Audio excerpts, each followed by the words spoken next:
I'm privileged to stand in front of you this evening representing my colleagues, the chief whips from the Transitional National Legislature, to close this auspicious capacity building workshop. Indeed, the 3 days must have been one of the best for many of us. Even me, who participated in the writing, the constitution making process from 2019. For the last 2 days I've been sitting here has been so beneficial because I'm able to see some comparative information that helps in putting this constitution making process to real task. At the onset, I also want to thank the Center for Inclusive Governance, Peace and Justice for actually organizing this very capacity building workshop for lawmakers. And the partners, UN Women, NPA, who has been a long friend of South Sudan. We thank you and we continue to thank you for the service you have always rendered to all the people of South Sudan from the time many of us cannot remember, even before we were born. Honorable members, your participation in this workshop writes a very important milestone in the constitution making of this country.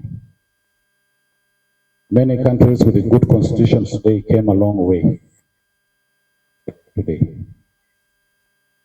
It's not an event, and it's not the way it is written in the agreement that in 24 months we'll come up with a good constitution.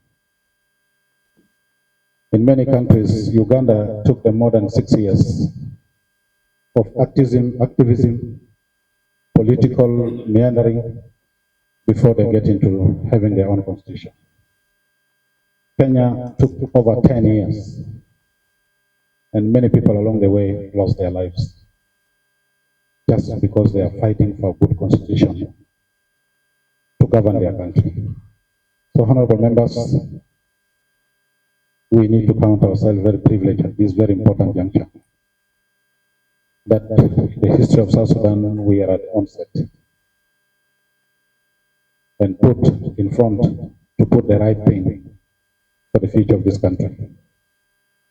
This is after coming through some very painful moments of war, floods, famine, name all the bad things.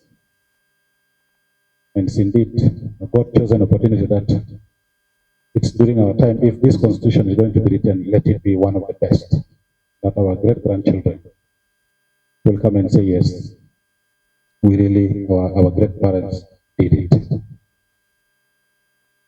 Protecting the constitution after it's written is one more arduous business that some of us be there to work to defend it.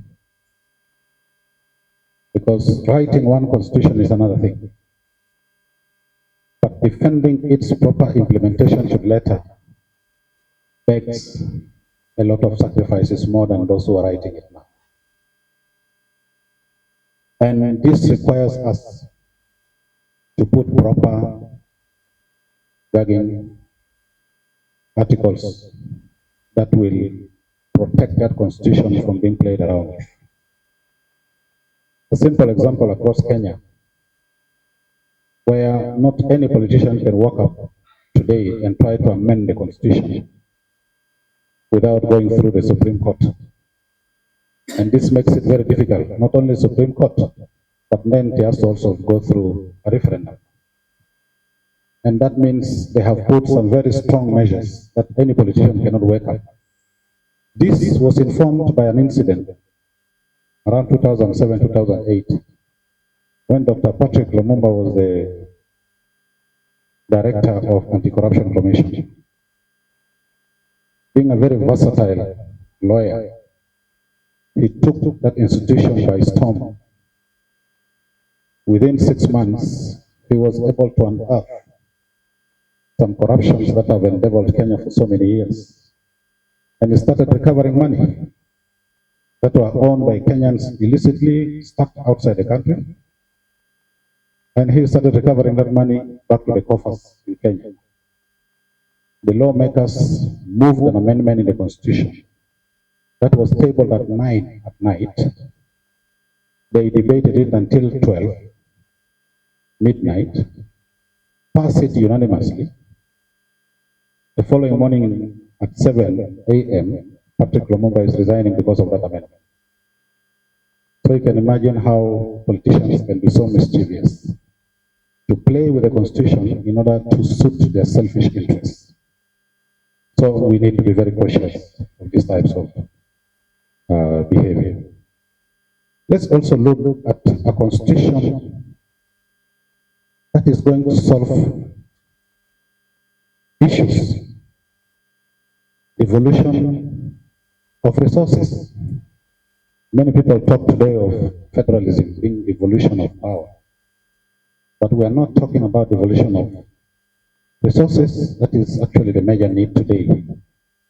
Even in these public consultations, when you go down, everything is about services. No roads, no education, no health services. How do we develop resources? We have to institutionalize it in the constitution. And this is what the Kenyan constitution has actually succeeded. And this is why with their devolved system today, almost 20% of their national resources is the budget is devolved to the counties, and this helps the counties to develop faster than before. And this has to be one of our core aspects of writing this constitution. We have talked a lot about the women participation.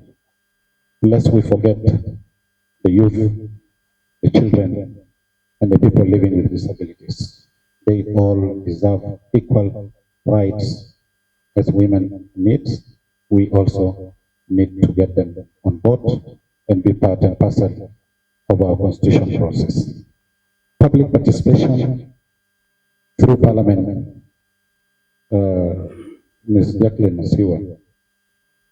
We have regulations in our conduct of business that all laws that pass through committees have to go through public hearing, and we've been conducting this. And we have always been inviting the public through the civil society and other stakeholders to fully participate in all the laws. It's a requirement of the Constitution, and Parliament is doing it, and we are glad that for the past few years, we've had a very significant participation from the civil society and other stakeholders in most of our laws. Honorable members, I want to remind you with a small quote from Dr. Chuba Okadigbo, former president of the Senate of Nigeria, a writer and a philosopher, who says, and I quote, "If you are emotionally attached to your tribe, religion, or political leaning, to the point that truth, justice become secondary considerations, your education is useless. Your exposure is useless. If you cannot reason beyond petty sentiments, you are a liability to mankind." Honorable members, as we conclude this, let's live beyond who we are and work for the true future of this country. Because our forefathers who took weapons and fought for this country never looked at their education, never looked at their tribes that they were looking forward. As we work to gender sensitize our activities, because this is our nagging element in the society, while affected by also our own cultures. The political system today stereotypes women, and it is our collective responsibility that we need to work to bridge the gap. women need to be given the necessary opportunities and capacity to be where you are, because any society that progresses, we can only progress together with the women, but not with one gender. So our participation in the political arena begs the question, how do we build the capacity of women? I'm standing in front of you proud to be led in a party led by a woman, by the way.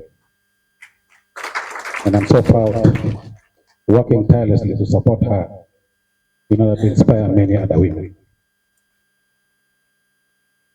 Today, we need a more honest reconciliation among ourselves to live beyond our means, to be able to chart the best way forward for this country. And I want to conclude by saying, nowadays, people don't depend on what is right, but they depend on whom they like and benefit from. With these few remarks, honorable members and distinguished guests, ladies and gentlemen, I declare this workshop closed.